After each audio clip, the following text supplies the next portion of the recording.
How to fix VPN not working on Windows 10 or 11. Now the question of VPN not working on Windows 10 or 11 depends upon what kind of VPN you're using.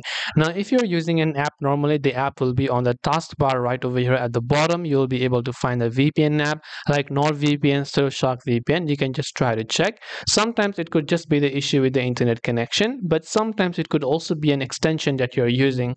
So instead that if you're using an extension of, let's say, any of the VPN applications that are available over there, then in that case it could be that the particular extension might not be working correctly. You can try to uninstall that extension and install any of the other extensions that might help you. Sometimes it could also be that the free version of the VPN that you're using might be facing some type of issue, so you can just try to change it to see if that helps you.